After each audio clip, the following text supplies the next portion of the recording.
हाँ जी मेरे प्यारे प्यारे दोस्तों, कैसे हैं आप सब। और उम्मीद करता हूं कि बिल्कुल अच्छे होंगे, बिल्कुल बिंदास होंगे। भाई लोगों, गुड आफ्टरनून। दिल्ली में आज लोग बहुत निराश हैं भाई, बहुत ज़्यादा। एंड इनफैक्ट बहुत सारे विराट कोहली के फैंस भी निराश हैं। अब तो नाम ही ले लिया तो पता ही चल गया होगा, क्योंकि विराट कोहली रणजी ट्रॉफी का मैच खेल रहे थे अरुण जेटली स्टेडियम में। आज उनकी बैटिंग आनी थी, बैटिंग आई भी, पर अनफॉर्चुनेटली 6 रन बना करके विराट कोहली आउट हो गए और क्लीन बोल्ड हो गए। और उसके बाद से फिर सोशल मीडिया पर वही बात। लेकिन सुबह 5 बजे से लोग अरुण जेटली स्टेडियम में मतलब एंट्री पाने के लिए लाइन लगा करके खड़े थे, लिटरली मैं बता रहा हूं। और मुझे उस दिन का याद आ गया जब मैं पहली बार अरुण जेटली स्टेडियम में मैच देखने के लिए गया था 2002 में। फर्स्ट टाइम 2002 में मैं मैच देखने के लिए गया था। इंडिया वर्सेस इंग्लैंड का मैच हुआ था और उसमें निक नाइट जो आजकल कमेंट्री करते हैं, उन्होंने सेंचुरी लगाई थी उस मैच में। एंड इंडिया वो मैच हार गया था 1 या 2 रन से।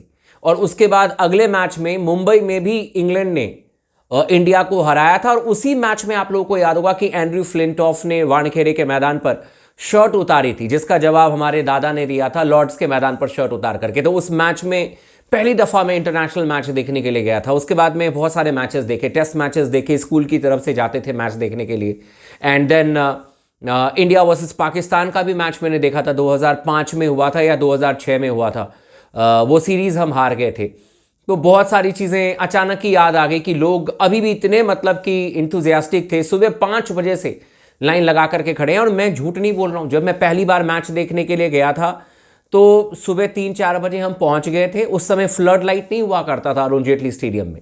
और जब मैं दूसरी बार देखने के लिए गया था 2005 में या 6 में, मतलब इंडिया पाकिस्तान का मैच, तो सीरियसली मैं बता रहा हूँ रात को 1:30 बजे हम पहुंच गए थे गेट पर और 6 बजे तक एंट्री और बिल्कुल बंद। तो वो नज़ारा अलग था। अभी भी मुझे उन्हीं चीज़ों की याद आ गई, मतलब विराट कोहली के क्रेज़ को देख करके। लेकिन अब चर्चा करते हैं भाई साहब, भारतीय टीम के हेड कोच ने क्या कहा है सूर्य कुमार यादव के बैटिंग फॉर्म को लेकर के।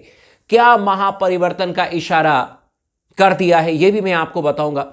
और तमाम डिटेल के साथ में स्पोर्ट्स टॉक जुड़ चुका है, तो चैनल को जरूर सब्सक्राइब कर दीजिएगा, वीडियो को लाइक कर दीजिएगा और लगातार बने रहें स्पोर्ट्स टॉक के साथ में। सबसे पहले चर्चा करते हैं भाई सूर्य कुमार यादव को लेकर के क्या कहा है हमारे असिस्टेंट कोच रेयान टेंडुस्कैट ने। उन्होंने कहा कि सूर्य कुमार यादव ने बहुत हाई स्टैंडर्ड सेट किया हुआ है इस टीम के साथ में, मतलब कि तारीफ की है। जैसे हम लोग थोड़े से चिंतित थे, और चिंतित होना स्वाभाविक सी बात है। मेरा काम है जो स्टैट है वो आप लोगों को बताऊं, और ऑब्वियस सी बात है कि हम लोग भी चीज़ों को एनालाइज करते हैं, तो उसमें क्लियर कट ये चीज़ें नज़र आ रही है कि सूर्या का बल्ला ना चलना भारतीय टीम के लिए एक बड़ा लूप होल रहा है, और उस पर हमने चर्चा भी की। तो उनका कहना है कि सूर्या ने बहुत हाई स्टैंडर्ड सेट किया हुआ है। रेयान टेंडुस्कैट जो कि भारतीय टीम के असिस्टेंट कोच हैं, उनका कहना है हम चाहते हैं कि हमारे लड़के तेज़ गति से रन बनाएं, तेज़ गति से बैटिंग करें। सूर्या को लेकर के हमें कोई चिंता नहीं है। ये भी कहा है रेयान टेन ने कि सूर्य कुमार यादव के फॉर्म को लेकर के हमें कोई चिंता नहीं है।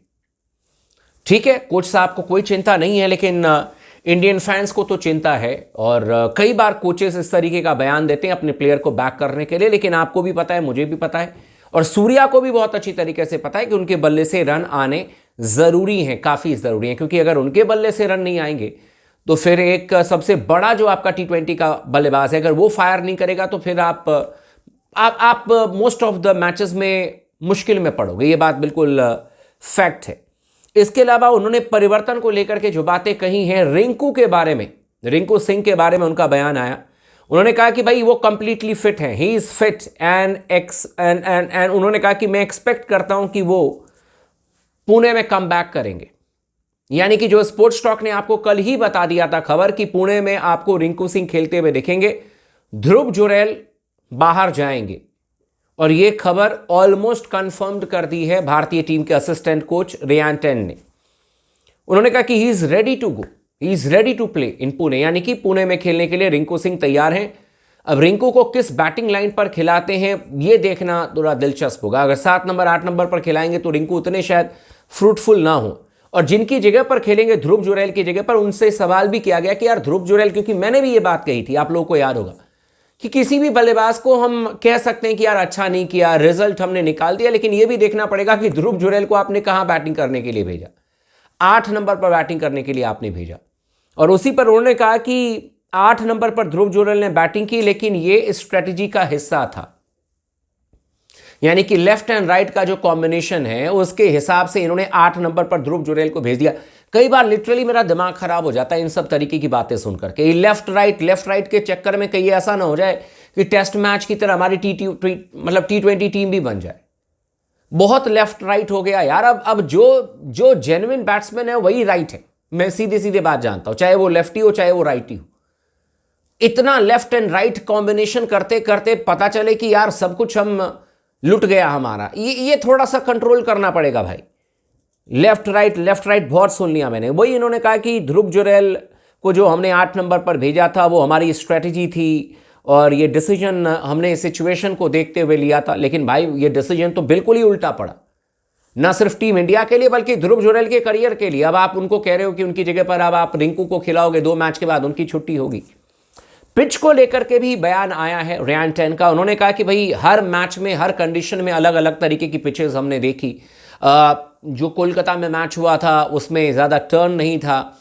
चेन्नई में हमने देखा कि वहाँ पर थोड़ी सी लो बाउंस थी। राजकोट में हमने देखा कि गेंद टर्न हो रही थी और अनइवन बाउंस हमने देखा। कई गेंदें ऊपर उछल रही थी, कई गेंदें नीचे रह रही थी। तो उन्होंने कहा कि पुणे और मुंबई में भी 2 डिफरेंट पिचेस आपको देखने को मिलेंगी, 2 डिफरेंट चैलेंज आपको देखने को मिलेगा।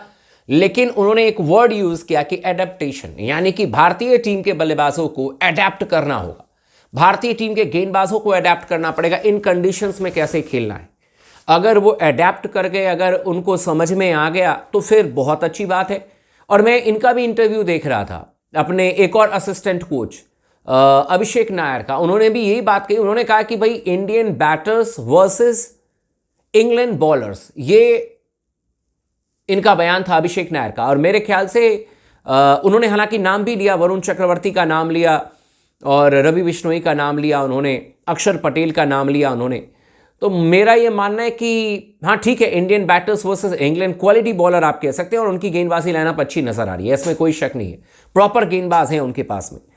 तो देखते हैं आज के मैच में क्या होता है। लेकिन सूर्य कुमार यादव को लेकर के हमारे कोच साहब को बिल्कुल भी चिंता नहीं है। उनको लग रहा है कि सूर्या बहुत ही हाई स्टैंडर्ड ऑलरेडी सेट कर चुके हैं और बहुत जल्दी फॉर्म में आ जाएंगे। ये तो मुझे भी लगता है कि फॉर्म में आ जाएंगे, बट मुझे लगता है कि आने वाले दोनों मैचेस में और ख़ास तौर पर आज के मैच में अगर सूर्या के बल्ले से रन आ जाए, क्योंकि भारतीय टीम को ज़रूरत है। और आज अगर सूर्या के दम पर हम जीत जाएं या सूर्या का योगदान हो जाए जीत में, तो इससे बढ़िया माहौल नहीं होगा सूर्या के लिए फॉर्म में आने का, है कि नहीं? आप लोग खुद बताइएगा, है ना? तो इसीलिए मैं चाहता हूँ कि आज ही सूर्य कुमार यादव जो है वो भाई किसी भी हाल में फॉर्म में आ जाएं। बाकी रिंकू सिंह आज खेलेंगे और रिंकू पर भी हमारी नज़र रहेगी। और पुणे में बहुत ज़्यादा शायद हाई स्कोरिंग मैच आपको ना देखने को मिले, लेकिन इतना कहा जा रहा है कि 165 170 ये विनिंग टोटल हो सकता है। लेट्स सी भारतीय टीम कैसा प्रदर्शन करती है। लेकिन आप तमाम दोस्तों से रिक्वेस्ट है, चैनल को ज़रूर सब्सक्राइब कर दीजिएगा, अपने दोस्तों के साथ भी शेयर कीजिएगा और लगातार बने रहें स्पोर्ट्स टॉक के साथ में।